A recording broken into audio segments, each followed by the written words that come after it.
नमस्कार, स्वागत है आपका हमारे खास कार्यक्रम आपके सितारे में। आपके साथ मैं हूं नितिशा। ग्रह शांति के लिए कौन सी जड़ धारण करें, ये आज हम जानेंगे आचार्य जी से। इसके साथ ही हम जानेंगे आज क्या कहती है आपकी राशि और कैसा रहेगा आपका आज का दिन। तो देर कैसी, चलिए शुरू करते हैं आपके सितारे। क्या आप जानते हैं कैसे करें ग्रह शांति? तो जानिए पंडित वैभवनाथ शर्मा से जड़ी धारण करने की विधि। आपके सितारे में आप अपनी हर परेशानी का हल प्राप्त कर सकते हैं और अपने सवाल पूछ सकते हैं। स्टूडियो में हमारा साथ देने के लिए मौजूद हैं विश्वविख्यात ज्योतिषाचार्य और वास्तुशास्त्री पंडित वैभवनाथ शर्मा जी। आचार्य जी, आपका हार्दिक स्वागत है। नमस्कार। तो यदि आप भी अपनी कुंडली के ग्रह नक्षत्रों से हैं परेशान या फिर कार्य, व्यापार, परिवार की चिंता कर रही है आपको परेशान, तो आप भी हमें कॉल कर सकते हैं। हमारे नंबर्स लगातार आपकी टेलीविजन स्क्रीन पर फ्लैश किए जा रहे हैं। आप हमें हमारे टोल फ्री नंबर पर भी कॉल कर सकते हैं। आप हमसे सीधी बात कर सकते हैं। हमारा टोल फ्री नंबर है 18001026-303। आप इस नंबर पर मुफ्त में कॉल करें। इसके अलावा आप हमें हमारे लैंडलाइन नंबर्स 012046463332 और 012046463327 पर भी कॉल करके हमसे सीधी बात कर सकते हैं। तो चलिए, इससे पहले कि आचार्य जी से हम आज का राशिफल जानें, आचार्य जी से जान लेते हैं आज का पंचांग। जी बिल्कुल, आज का पंचांग इस प्रकार है। विक्रम संवत 2070 माघ मास चल रहा है और माघ मास के कृष्ण पक्ष की आज चतुर्थी तिथि है। सोमवार का दिन है। नक्षत्र है पूर्वा फाल्गुनी। योग है शोभन और करण है बालम। तो ये था आज का पंचांग और अब बारी है राशिफल की। 12 राशियों में सबसे पहले हम बात करेंगे मेष राशि की। मेष राशि वाले जातक लोगों को आज खर्च बहुत ज्यादा नहीं करना चाहिए, अन्यथा धन के अतिव्यय से आपकी चिंताएं बढ़ सकती हैं। कार्य की अधिकता रहने वाली है। समय अनुकूल है। थोड़ी सी मेहनत से आज आप जो भी काम करेंगे उसका पूरा लाभ, पूरा फल मिलने की उम्मीद दिखती है। आप लाभ ले सकते हैं। निवेश करने से पहले आपको पूरी तरीके से जांच पड़ताल कर लेना चाहिए। भावनाओं में बह करके आज कोई बहुत बड़े कदम ना उठाएं तो आपके लिए ज्यादा हितकारी होगा। ओम अव्ययाय नमः मंत्र का 108 बार जाप कर लेना आपके लिए सर्वोत्तम होगा। अपनी भावनाओं को नियंत्रित रखना आज बहुत ज्यादा आवश्यक है। और चलिए अब आचार्य जी से जान लेते हैं कि वृषभ राशि के जातकों का दिन कैसा रहेगा।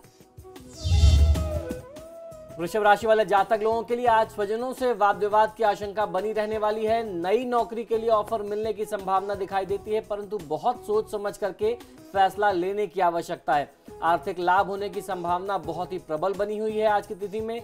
आज की तिथि में आपको आज के दिन को शुभ बनाने के लिए ओम अव्ययाय नमः मंत्र का 108 बार जाप कर लेना चाहिए। और यदि कोई यात्रा की योजना हो तो उससे बचना चाहिए, क्योंकि आज यात्रा के लिहाज से परिस्थितियां और दिन आपके लिए बहुत अच्छे नहीं बनते। और चलिए अब जान लेते हैं कि मिथुन राशि वालों का दिन आज कैसा रहेगा। मिथुन राशि वाले जातक लोगों को आज की तिथि में जीवन साथी की भावनाओं को समझें, उसके अनुरूप कार्य करें तो आपको बहुत अच्छा फायदा मिल सकता है। आप खुद को अपनी प्रतिस्पर्धियों से कमतर महसूस कर सकते हैं, यानी आज कुछ आत्मविश्वास की कमी महसूस हो सकती है, पर थोड़ी सावधानी से कई समस्याओं से बचा जा सकता है। और अपनी ये जो आत्मविश्वास में कमी है, इससे भी आप इसकी भी भरपाई कर सकते हैं, इसे भी पूरा कर सकते हैं। आज की तिथि में आप पुरानी प्रॉपर्टी बेच करके नई प्रॉपर्टी, नई संपत्ति बनाने का कोई विचार बना सकते हैं। कोई नई संपत्ति में निवेश करें, खरीदें, कुछ ऐसी संभावना दिखती है। ओम इक्षुचाप धृते नमः इस मंत्र का 108 बार जाप कर लेना आज की तिथि में आ रही जितनी भी बाधा है, दिनचर्या की जो भी नकारात्मकता है, उससे आपको सुरक्षित रखेगा। और आज आपके लिए एक बहुमूल्य सुझाव ये भी है कि अपने कार्यक्षेत्र में यदि कोई पार्टनर है तो उससे झगड़ा, वाद विवाद मत बढ़ाइए। और चलिए अब जान लेते हैं कि कर्क राशि के जातकों का दिन आज उनके लिए कैसा रहेगा।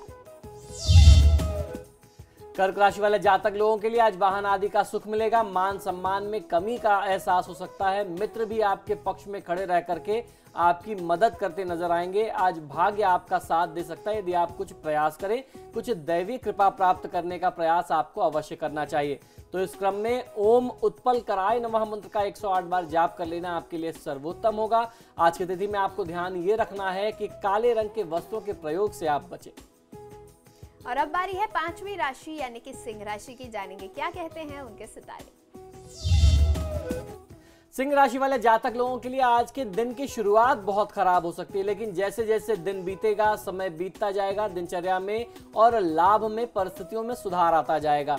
आज की तिथि में आपको मांगलिक उत्सवों में सम्मिलित होने के अवसर प्राप्त हो सकते हैं। जो लोग बेरोजगार हैं, खासतौर पर वे लोग जिनकी नौकरी छूट गई है, जिनको नौकरी नहीं मिल रही है, अगर आप लगातार नौकरी ढूंढ रहे हैं तो आज आपकी तलाश पूरी हो सकती है। आप जैसे मनवांछित नौकरी चाहते थे, जैसे आप संतुष्टि वाली नौकरी चाहते थे, आज वैसे आपको अपने मन माफिक एक नौकरी मिल सकती है। ओम कांताय नमः इस मंत्र का 108 बार जाप कर लेना आपके लिए सर्वोत्तम होगा। मानसिक थकान से, तनाव से बचना चाहिए। और अब बारी है जानने की कि कन्या राशि के सितारे आज उनके जातकों के लिए क्या कुछ ला रहे हैं। कन्या राशि वाले जातक लोगों के लिए आज का दिन आपके लिए बेकार बहुत ही खास हो सकता है। जो भी दिनचर्या में समस्या आ रही थी, काफी समय से आप परेशान थे, आपके काम बिगड़ रहे थे, बेकार हो जा रहे थे, उनको आज आप नियंत्रित कर सकते हैं। आपका विरोधी पक्ष आज शांत रहेगा। कार्य क्षेत्र में सम्मान बढ़ेगा। रिश्तों को अधिक मजबूती देने का समय है, तो वर्तमान समय में आपको अपने रिश्तों पर ध्यान देना चाहिए। बेकार में समय व्यर्थ न करें। परिवार के लिए कुछ समय निकालना आज आपके लिए बहुत ज्यादा आवश्यक है। आज की दिनचर्या को शुभ बनाने के लिए ओम कली कल्मष नाशनाय नमः मंत्र का 108 बार जाप कर लेना आपके लिए सर्वोत्तम होगा। आज आपको झूठ बोलने से बचना चाहिए। और फिलहाल कुछ दर्शक हमारे साथ फोन लाइन पर जुड़े हुए हैं, तो सबसे पहले हम बात करेंगे सरोज जी से, जो कि हल्द्वानी से हमारे साथ में हैं। सरोज, आप अपना प्रश्न करें और साथ ही साथ जन्म विवरण भी दें। पंडित जी नमस्कार। जी नमस्कार, बताइए। पंडित जी, मैं अपने बेटे के बारे में जानना चाह रही हूँ। पहले भी मैं आपसे प्रश्न कर चुकी हूँ, आपने कुछ मार्गदर्शन किया था, लेकिन मैं बहुत परेशान हूँ। आप मुझे कुछ अपनी राय दीजिए। मेरे बेटे का जन्म हुआ है 23 नवंबर 1981 को जी, और सुबह 4:20 पर जी। मैं ये पूछना चाहती हूँ, आपने पहले उसको बताया था कि उसको जो बृहस्पति की दशा है, लेकिन उसके बाद क्या हुआ कि मेरी बैकबोन फ्रैक्चर हो गया, मेरे फिर दोनों हाथ जल गए। इस वजह से मैं ये काम नहीं कर पाई। तो हमने अपने पंडित जी से पूछा तो उन्होंने कहा कि ऐसा है, तुम नवग्रहों की पूजा करा लो, इसमें सबके लिए अच्छा हो जाएगा। तो मैंने नवग्रहों की पूजा कराई, लेकिन मेरे जो बेटे का है, मैंने आपसे पहले भी कहा था कि मेरा प्रश्न उसके लिए ये है कि वो इंटरकास्ट मैरिज करना चाह रहा है, जो कि मतलब वो लड़की किसी भी तरह से ठीक नहीं है। तो इसके बारे में मैं पूछना चाह रही हूँ आपसे कि कृपया मेरा मार्गदर्शन करें, क्या यह पॉसिबल है या नहीं है, क्या कुछ कर सकते हैं? जी बिल्कुल। देखिए, बहुत सामान्य तौर पे बहुत आसानी से मैं आपको एक बात समझाता हूँ, आप उस बात को समझने का प्रयास करें।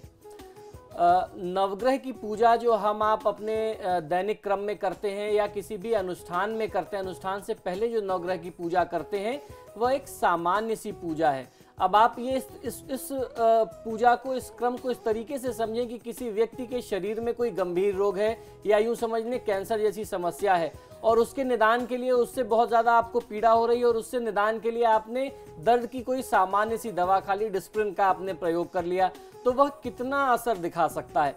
जहां तक मैंने आपको बताया कि जब तक कभी किसी ग्रह के लिए विशेष प्रयोग न किया जाए तब तक आपको लाभ नहीं मिल सकता। आपके साथ समस्या आ गई, आपने आचार्य से संपर्क किया ही, आपने अनुष्ठान कराया ही, आप उसकी जगह पे नवग्रह की पूजा की जगह पर अगर ग्रहों की शांति कराएं तो मैं समझता हूं कि आपकी चिंता तत्काल समाप्त हो जाती। लेकिन आप वैसा करने में असमर्थ रहे, आपको किसी और ने मार्गदर्शन दे दिया। एक समस्या के लिए दो अलग अलग डॉक्टरों की राय भी नहीं लेनी चाहिए। किसी एक व्यक्ति का मार्गदर्शन मान करके चलें तो आपको ज्यादा फायदा मिलेगा, अन्यथा आप हमेशा दुविधा में रहेंगी। ये मैं आपके भले की बात बता रहा हूं। अब जहां तक बात रही लड़के के अपने दूसरे गोत्र में, दूसरी जाति में विवाह करने के, अंतरजातीय विवाह की, तो वह परिस्थितियां अभी भी बनी हुई हैं। मुझे ये विश्वास था कि यदि आप बृहस्पति की पूजा करा लें, बृहस्पति लग्न में बैठा हुआ है, बृहस्पति की दशा चल रही है और उसके साथ साथ अंतरदशा शुक्र की है, तो क्योंकि बृहस्पति जो है वह एक सात्विक है और गुरु ग्रह माने जाते हैं, तो मुझे ऐसा लगता है कि उसकी सात्विकता के प्रभाव में आकर के उसके दिमाग में जो कुछ भी ऐसे नकारात्मक विचार थे वो दूर हो जाएंगे। तो अभी भी परिस्थिति वही बनी हुई है और बात वहीं पे हम लोग खड़े हैं। एक कहावत कही जाती है कि 100 दिन चले 2.5 कोस। अभी आपने कोई मार्ग तय नहीं किया है। जो छोटे से आपने नवग्रह की पूजा कराई है, नवग्रह पुरस्चरण अगर आप कराते तो वो ज्यादा लाभकारी होता। पुरस्चरण की विधि अलग है, पुरस्चरण में हर ग्रह की शांति उसी माध्यम से की जाती है जिस प्रकार से एक एक ग्रह का जाप होता है। तो आप पहले उनकी नियत संख्या के अनुसार जाप कराएंगे, फिर हवन होम करा करके, यज्ञ करा करके शांति कराएंगे। तो इस प्रकार अभी भी आपके लिए परिस्थितियां वही हैं कि आप बृहस्पति का जाप कराएं। उसके अलावा कोई बहुत बड़ा चमत्कार उम्मीद नहीं करना चाहिए। ज्योतिष कोई चमत्कार नहीं है, बहुत प्रैक्टिकल विज्ञान है, और जब तक आप इसको उतनी प्रैक्टिकलिटी से नहीं लेंगे तब तक आप उससे कोई बहुत उम्मीद मत रखिए। और इस वक्त सीतापुर से हमारे साथ जयप्रकाश जुड़े हुए हैं। आप अपना प्रश्न करें और साथ ही साथ जन्म विवरण भी दें। हेलो जी जयप्रकाश जी, अपनी समस्या बताएं। जी प्रणाम। जी नमस्कार, बताइए। मैं जयप्रकाश शर्मा सीतापुर से बोल रहा हूँ, उत्तर प्रदेश से। जी बिल्कुल, बताइए। पंडित जी, हमारा काम धाम नहीं चल रहा है जी। और दूसरी चीज हमारा स्वास्थ्य भी गड़बड़ रहता है जी। और हमारी बेटी रीमा शर्मा जी काम कर रही है जी। उसकी सरकारी नौकरी कब तक मिलेगी और भविष्य उसका कैसा रहेगा? जी बिल्कुल, आप मुझे अपनी कन्या का जन्म विवरण बता दें। यदि आप अपने बारे में जानना चाहते हैं तो अपना जन्म विवरण बता दें। एक बार में किसी एक व्यक्ति के बारे में ही बताया जा सकता है।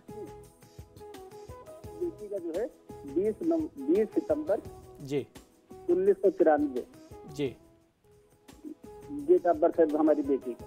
जी, समय बताएं। सवेरे 7:20 जी दिन सोमवार। जी बिल्कुल। देखिए, आपने अपनी कन्या का जो जन्म विवरण दिया है, इनके जन्म विवरण के अनुसार शनि की महादशा में राहु की अंतर्दशा है। अगर कुछ उपाय करें तो निश्चित तौर पर इनके विवाह में जो बाधा आ रही है, जो इनके अपने जीवन की प्रगति में, कार्य व्यवसाय में, पढ़ाई में जो बाधा आ रही है, वह सारी बाधा दूर हो सकती है। वर्तमान समय में इनके लिए सबसे ज़्यादा आवश्यक ये है कि ये शनिदेव की पूजा करें। शनिदेव की पूजा किसी विभिन्न माध्यम से करनी चाहिए। शनिदेव की पूजा से तात्पर्य मेरा सीधे तौर पर शनिदेव की मूर्ति पूजा से नहीं है। ऐसी परिस्थिति में आपको महादेव शिव की पूजा करनी है। कच्चे दूध में थोड़ा सा काला तिल डाल करके, कुछ मीठा मिला करके, चीनी या शहद मिला करके, यदि सोमवार की तिथि से आरंभ करके नियमित तौर पर 21 दिन तक महादेव शिव पर अर्पित किया जाए तो बहुत अच्छा फायदा मिल सकता है। और फिर उसके बाद ये उपाय इनको सोमवार और शनिवार के दिन में करना चाहिए। सोमवार और शनिवार कुल मिलाकर के यदि 45 बार कर लेते हैं तो बहुत अच्छा फायदा मिलेगा। जीवन में विकास के लिए, उत्थान के लिए मार्ग प्रशस्त हो जाएगा। इस वक्त एक और दर्शक हमारे साथ फोन लाइन पर जुड़ी हुई हैं। उर्मिला जी हनुमानगढ़ से हैं। उर्मिला जी, आप अपनी समस्या बताएं और साथ ही साथ पूर्ण जन्म विवरण जरूर दें। जी कहिए उर्मिला जी। हेलो जी नमस्कार। जी नमस्कार, बताइए। नमस्कार, मैं अपने बेटे के बारे में पूछना चाहती हूँ। जी बिल्कुल, उसको बताइए। सरकारी नौकरी मिलेगी या नहीं और कब तक मिलेगी? जी बिल्कुल, जन्म विवरण बता दें। 14/5 फिर से बताइए एक बार। 14/5/1988। समय बता दें। शनिवार 3:23। दिन में या रात में? दिन में, दोपहर। जी जी बिल्कुल। देखिए, आपने अपनी कन्या के लिए सरकारी नौकरी का योग जानना चाहा है। इनके लिए सरकारी नौकरी का योग बहुत अच्छा तो नहीं बनता, लेकिन अगर प्राइवेट सेक्टर में प्रयास करें तो बहुत अच्छा लाभ इनको मिल सकता है। सूर्य की महादशा में बुध की अंतर्दशा है। ये समय इनके लिए पढ़ाई के लिए, ज्ञान अर्जन करने के लिए, उच्च शिक्षा प्राप्ति का बहुत अच्छा समय है। और इनकी कुंडली में बहुत अच्छा संयोग भी है कि सूर्य और बुध एक साथ बैठे, जिसे बुधादित्य योग कहते हैं। ये एक तरीके का राजयोग है और उच्च शिक्षा प्राप्ति से इसका सीधा सीधा संबंध है। तो कुल मिलाकर के सूर्य के इस समय में इनको बहुत अच्छा फायदा मिल सकता है। इनको आवश्यकता यह है कि ये सूर्य देव को नियमित जल दिया करें, क्योंकि सूर्य जो है वह 12वें भाव का स्वामी है। इनके खर्चे बहुत ज्यादा होंगे। सूर्य देव को प्रसन्न करने की आवश्यकता है। रोज स्नान ध्यान करके तांबे के पात्र से सूर्य देव को जल दें, गायत्री मंत्र का जाप करें, बहुत अच्छा फायदा मिल जाएगा। और इससे पहले कि आचार्य जी से हम बाकी की 6 राशियों का राज का राशिफल जाने और साथ ही साथ आज का महा उपाय जाने, एक छोटे से ब्रेक के लिए रुक लेते हैं। जल्द हाजिर होंगे, बने रहिए हमारे साथ।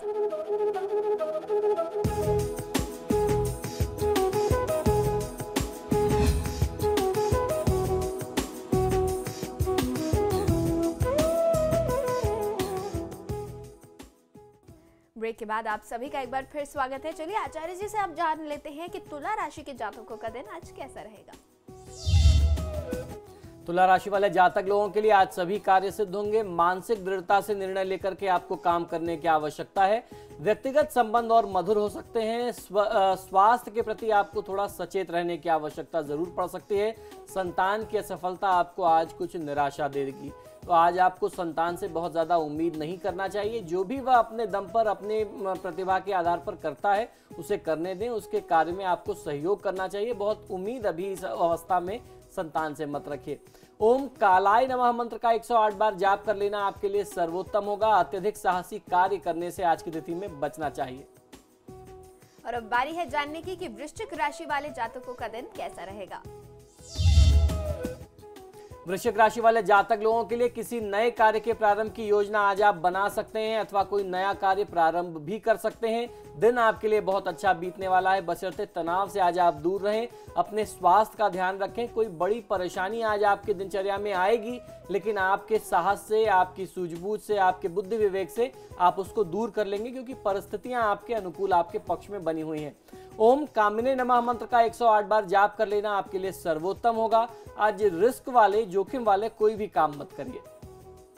और चलिए अब आचार्य जी से जान लेते हैं कि धनु राशि के जातकों के लिए आज उनके सितारे क्या कुछ ला रहे हैं खास। धनु राशि वाले जातक लोगों के लिए आज आपको शुभ समाचार की प्राप्ति हो सकती है। आर्थिक स्थिति उत्तम रहने वाली है। आज की तिथि में आपको वाहन इत्यादि का सुख मिलेगा। घर में सुख शांति का माहौल स्थापित हो सकता है।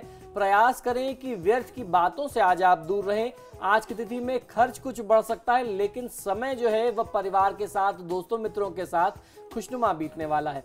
आज की दिनचर्या को शुभ बनाने के लिए ओम कुलादि भेटने नमः मंत्र का 108 बार जाप कर लेना आपके लिए सर्वोत्तम होगा। कटु वचन बोलने से बचना चाहिए। और अब बारी है मकर राशि के जातकों की। जान लेते हैं उनके सितारे क्या कह रहे हैं आज।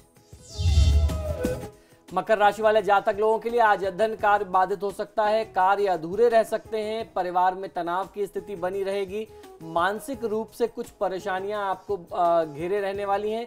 जायदाद संबंधी लिए गए फैसले आपके लिए अहितकारी साबित हो सकते हैं। तो आज प्रॉपर्टी से संबंधित संपत्ति से संबंधित जो भी निर्णय है वो आज आपको नहीं करना चाहिए, उनको लेने से बचना चाहिए।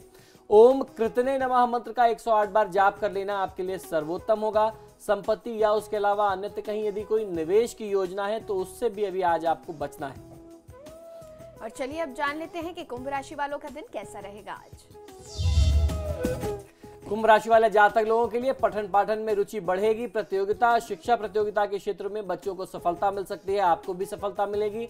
बच्चों समेत पूरे परिवार का सहयोग आज आपको मिलने वाला है। परिवार के लोगों के साथ कहीं घूमने फिरने का कार्यक्रम भी आप बना सकते हैं। ओम कैवल्य सुखदाय नमः इस मंत्र का 108 बार जाप करेंगे तो शुभत्व प्राप्त होगा। दैवीय कृपा से आज आपका दिन शुभ हो जाएगा। आज की तिथि में दिल की बात, यानी आपकी जो भावनात्मक बातें हैं, अपनी भावनाओं की जो बातें हैं, वो आपको हर व्यक्ति से चर्चा नहीं करनी चाहिए। आप उसी से चर्चा करें जिससे आपका बहुत ज्यादा स्नेह है, जो आपके दिल के बहुत, मन के बहुत करीब है। और अब बारी है आखिरी राशि यानी कि मीन राशि की। जानेंगे उनका दिन कैसा रहेगा। मीन राशि वाले जातक लोगों के लिए आज भवन, भूमि इत्यादि का सुख प्राप्त कर सकते हैं। आज सामाजिक कार्यों में आज आप कुछ समाज सेवा करने में व्यस्त रहेंगे। व्यक्तिगत संबंध मधुर होंगे। स्वास्थ्य के प्रति थोड़ा आपको सचेत रहने की आवश्यकता है। सफलता कोशिश पर ही निर्भर है। आज आपको अपने से सफलता नहीं मिलने वाली है। जितनी मेहनत, जितना प्रयास, जितने परिश्रम आप करेंगे उसके अनुसार ही आज आपको सफलता प्राप्त होगी। ओम गणेश्वराय नमः इस मंत्र का 108 बार जाप कर लेना आपके लिए सर्वोत्तम होगा। आज की तिथि में आपको यात्रा करने से भी बचना चाहिए। तो ये था 12 राशियों का आज का राशिफल। और अब बारी है आज के महा उपाय की। जी बिल्कुल, आज की तिथि में मैं आपको कुछ बहुत ही साधारण से लेकिन बहुत चमत्कारी उपाय बताने वाला हूं। अक्सर आपने देखा होगा कि ग्रह शांति के लिए जो आपके ग्रह खराब हैं, या अगर किसी ग्रह को और बली बनाना है, ज्योतिषाचार्य लोग जो हैं उन ग्रह के बल को बढ़ाने के लिए, उनको और शक्ति देने के लिए महंगे महंगे रत्न धारण कराते हैं। अब ये जो रत्न हैं ये कभी किसी आम व्यक्ति के पहुंच से बाहर भी हो जाते हैं, क्योंकि आज की तिथि में ये जो ज्योतिष के ग्रह रत्न हैं ये कोई साधारण तो है नहीं, ये तो बहुत बहुमूल्य हो गए हैं। आज की तिथि में इनकी जो कॉस्ट है वो एक आम व्यक्ति की पहुंच से बाहर हो गई है। तो ऐसे में कोई आम व्यक्ति क्या करे? हमारे धर्मशास्त्रों में बहुत सारे ऐसे माध्यम बताए गए हैं कि यदि आप किसी विशेष वृक्ष की जड़ी, अपने ग्रह से संबंधित वृक्ष की जड़ी यदि आप धारण कर लें तो आपको बहुत अच्छा लाभ मिलता है। आपको उस रत्न धारण करने से कहीं ज्यादा फायदा मिल सकता है। उसी से संबंधित आज हम लोग चर्चा करने वाले, सारी जानकारी मैं आपको आज देने वाला हूं। यदि कोई व्यक्ति परिस्थितिवश अमूल रत्न धारण नहीं कर सकता, बहुमूल्य रत्न आप धारण नहीं कर सकते, अफोर्ड नहीं कर पा रहे हैं, तो ऐसे में सरल वैदिक उपाय बहुत ज्यादा कारगर होते हैं। ग्रहों से संबंधित जड़ी धारण करना भी बहुत ज्यादा फलकारी माना जाता है। हमारे धार्मिक ग्रंथों में इसका बहुत ज्यादा विधि विधान मिलता है। विधि विधान से धारण की गई जड़ी भी रत्न के समान या उससे कहीं ज्यादा फलकारक होती है, शुभ फलदायी होती है। प्रत्येक ग्रह की जड़ी को रविवार को पुष्य नक्षत्र में धारण करना चाहिए, ऐसा हमारे धर्म शास्त्रों का मत है। जड़ी एक दिन पूर्व शनिवार को सायंकाल में स्नान ध्यान करके, शुद्ध वस्त्र धारण करके, उस वृक्ष का विधिवत पूजन करके, उनसे वृक्ष से आज्ञा लेकर के, उस कार्य की सिद्धि के लिए उनसे प्रार्थना करके आप उस दिन पूजा करके चले आए, प्रार्थना करके चले आए। और दूसरे दिन रविवार में जिस दिन पुष्य नक्षत्र पड़ रहा हो उस दिन आप वहां पर जाएं और वहां से आप उस जड़ी को तोड़ करके, उखाड़ करके या काट करके ले आएं और फिर उसको दोबारा अपने घर में ला करके जल से धो करके, शुद्ध करके, उसको पूजा करके आप धारण करें। जड़ी को ग्रह के रंग के धागे में पिरो करके पुरुषों को दाहिनी भुजा में बांधना चाहिए व स्त्रियों को बाईं भुजा में धारण करना चाहिए। कुछ लोग गले में भी धारण करते हैं। आइए अब जानते हैं किस ग्रह के लिए कौन सी जड़ी आपको धारण करनी चाहिए। सूर्य के लिए बिल्व मूल यानी बेल के पेड़ की जड़, बेल के वृक्ष जिसका आप फल भी खाते हैं, बेल पत्र जो भगवान शिव को चढ़ाते हैं, बेल की जो लकड़ी है वो सूर्य के ग्रह शांति के लिए, सूर्य की शांति के लिए प्रयोग में लाई जाती है। तो बिल्व मूल यदि बेल के पेड़ की जड़ को आप प्रयोग में लेते हैं तो आपको बहुत अच्छा फायदा मिलेगा। चंद्रमा के लिए खिरनी की मूल यानी खिरनी की जड़ का प्रयोग किया जाना चाहिए। मंगल के लिए अनंत की मूल का प्रयोग किया जाता है और अगर आपको अनंत की मूल ना मिले तो खैर जो पान में लगाते हैं, खैर की जड़ का भी प्रयोग मंगल के लिए किया जा सकता है। तो अनंत मूल या खैर की जड़ का प्रयोग आप मंगल के लिए करें। बुध की शांति के लिए यदि बुध बहुत ज्यादा खराब है या बुध को और बल देने की आवश्यकता पड़ रही है और आप उसके लिए पन्ना नहीं धारण कर सकते तो ऐसे में विधारा की जड़ को आपको प्रयोग में लेना चाहिए। वहीं बृहस्पति के लिए आपको केले के वृक्ष की जड़ का प्रयोग में लिया जा सकता है, पीपल के वृक्ष की जड़ को आप प्रयोग में ले सकते हैं। शुक्र के लिए सिंह पुच्छ नाम का एक वृक्ष है, उसके जड़ को आप प्रयोग में लें तो आपको बहुत अच्छा फायदा मिलेगा। शनि के लिए बिच्छोल की जड़ का प्रयोग में लिया जाना शनि ग्रह की शांति कराता है, या फिर शमी के वृक्ष का प्रयोग में यदि आप लेते हैं, शमी के वृक्ष की जड़ को आप प्रयोग में लेते हैं तो भी शनि के दोषों में तत्काल प्रभाव से आपको राहत महसूस होती है। राहु के लिए श्वेत चंदन की जड़ का यानी सफेद चंदन जिसे खेत चंदन भी कहते हैं, सफेद चंदन की जड़ की को यदि आप प्रयोग में लेते हैं, धारण करते हैं तो राहु की शांति होती है। केतु के लिए अश्वगंध की जड़ को धारण करना आपके लिए बहुत अच्छा होता है, शुभ होता है। जिस तरीके से मैंने बताया, गुरु के लिए केले की जड़ का प्रयोग किया जाना या फिर भारंगी की जड़ का प्रयोग किया जाना बहुत अच्छा लाभ देता है। पीपल के वृक्ष की जड़ का भी प्रयोग कर सकते हैं। और वृक्ष या पौधा न मिलने पर, यदि आपको ये सारे वृक्ष या पौधा न मिल पाए तो आप पंसारी के यहाँ जो आयुर्वेदिक जड़ी बूटियां बेचते हैं या जो पूजा पाठ की नवग्रह की शांति की जो दुकानें होती हैं जहां पर नवग्रह की लकड़ियां मिलती हैं, आप किसी पंसारी के यहाँ से भी ये जड़ खरीद करके ले आते हैं, क्योंकि ये सारी जड़ें, ये सारी लकड़ियां जो हैं, ये सारी संविधाएं पूजा पाठ की दुकानों पर उपलब्ध हैं, क्योंकि ये सारी संविधाएं जो हैं हवन में, यज्ञ में, ग्रह विशेष की शांति के लिए प्रयोग में आती हैं। तो आप वहां से खरीद करके भी ला सकते हैं। पूजा इत्यादि के बाद पूरी आस्था, श्रद्धा और विश्वास के साथ आप इन्हें धारण करें तो आपको जीवन में बहुत अच्छा लाभ मिलेगा। इष्ट देव व ग्रह स्वामी का ध्यान करके व ग्रह के मंत्र का जाप करके, जड़ी को सिद्ध करके, उसकी पूजा करके यदि आप धारण करें तो कार्य सिद्धि अवश्य होती है। ग्रहों की जो भी दोष थे, जो भी पीड़ा थी, उससे आपको मुक्ति मिलेगी और आपका जीवन सुखी और सफल हो जाएगा। आपके सितारे में आज के लिए इतना ही। आचार्य जी, आप हमारे स्टूडियो में आए इसके लिए बहुत बहुत धन्यवाद जी। नमस्कार। और खबरों के लिए देखते रहिए समाचार प्लस।